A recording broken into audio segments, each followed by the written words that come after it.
الحمد لله رب العالمين، والصلاة والسلام على سيد المرسلين وعلى آله وأصحابه ومن تبع هديه إلى يوم الدين. أما بعد، قال الله تبارك وتعالى في القرآن الكريم: أعوذ بالله من الشيطان الرجيم، بسم الله الرحمن الرحيم. وَإِن تَتَوَلَّوْا يَسْتَبْدِلْ قَوْمًا غَيْرَكُمْ ثُمَّ لَا يَكُونُوا أَمْثَالَكُمْ. وقال تعالى: إِنَّ اللَّهَ لَا يُغَيِّرُ مَا بِقَوْمٍ حَتَّى يُغَيِّرُوا مَا بِأَنفُسِهِمْ. صدق اللہ العظیم. برادران اسلام، میرے دینی بھائیوں اور عزیز ساتھیوں، سب سے پہلے ہم رب کریم کا شکر ادا کرتے ہیں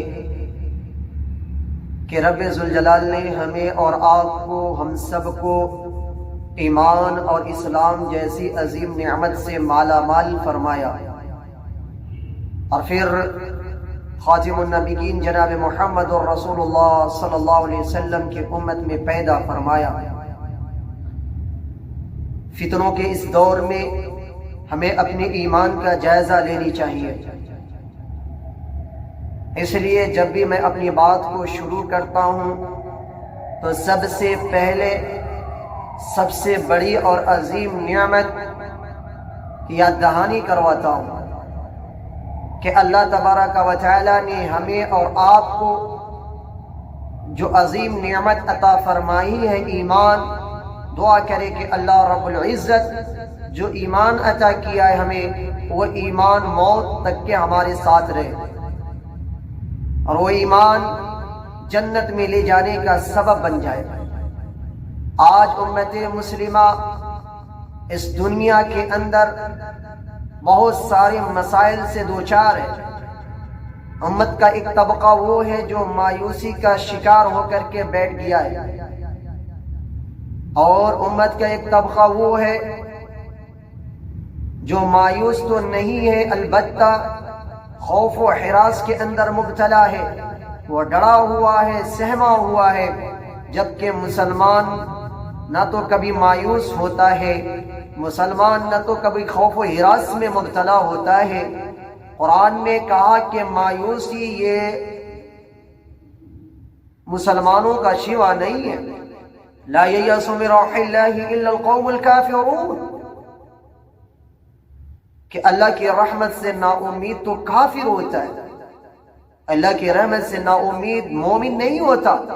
اس لیے سب سے پہلے ہم اپنی ذہن میں یہ بات کو کلیئر کر لیں کہ حالات کیسے بھی ہو، حالات کتنے بھی نازک کیوں نہ ہو، حالات کتنے بھی شدید کیوں نہ ہو، ہمیں نہ مایوسی کا شکار ہونا ہے، ہمیں نہ خوف و ہراس میں مبتلا ہونا ہے، کیونکہ ہم مسلمان ہیں. اور نہ مسلمان کبھی مایوس ہوتا ہے اور نہ مسلمان کبھی ڈرتا ہے. صحابہ کرام رضوان اللہ تعالی علیہم اجمعین غزوہ احد کے اندر جب وہاں سے واپس آئے مدینہ کے اندر، تو بہت ساری پریشانیوں کے ساتھ وہ مدینہ کے اندر واپس آئے. تو کفار مکہ نے یہ پلاننگ کیا کہ مینٹلی طور پر ہم اس کو ڈرائے دھمکائے. تو اس نے یہ پیغام دیا کہ جاؤ یہ پیغام پہنچا دو کہ ہم پھر ایک مرتبہ جمع ہو کر کے تم سے جنگ کرنے کے لیے آ رہے ہیں. اور سوچ کے آئے دیکھیے کہ مینٹلیٹی طور پر ہم اس کو ڈسٹرب کر سکے، ڈرا سکے، خوف و ہراس میں مبتلا کر سکے. کیونکہ صحابہ کرام رضوان اللہ تعالی علیہم اجمعین زخموں سے چور تھے، 70 صحابہ شہید ہو چکے تھے. اس لیے وہ سوچا کہ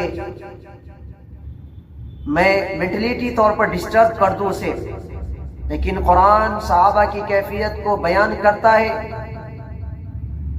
کہ صحابہ کے پاس جب یہ پیغام پہنچی تو صحابہ خوف و ہراس میں ڈرنے کے بجائے صحابہ کے ایمان پہ اضافہ ہو. اس کا مطلب کیا کہ حالات کیسے بھی ہو ہمیں مایوس ہونے کی ضرورت نہیں ہے، ہمیں خوف و ہراس میں مبتلا ہونے کی ضرورت نہیں ہے، ہمیں ڈرنے کی ضرورت نہیں ہے. ہم تو اس خالق پر ایمان رکھتے ہیں اس خالق کو ماننے والے ہیں جس خالق کے قبضے قدرت میں عزت بھی ہے، جس خالق کے قبضے قدرت میں ذلت بھی ہے، جس خالق کے قبضے قدرت میں حکومت عطا کرنا ہے، اسی خالق کے قبضے قدرت میں حکومت چھین لینا بھی، جس خالق کے قبضے قدرت میں رزق دینا ہے، اسی خالق کے قبضے قدرت میں رزق سے محروم کر دینا بھی۔ لہذا ہمیں اپنے خالق پر کامل یقین ہو، پھر ہم دنیا کے اندر اس اسباب استعمال کریں اور اپنے سے غفلت کو دور کرے۔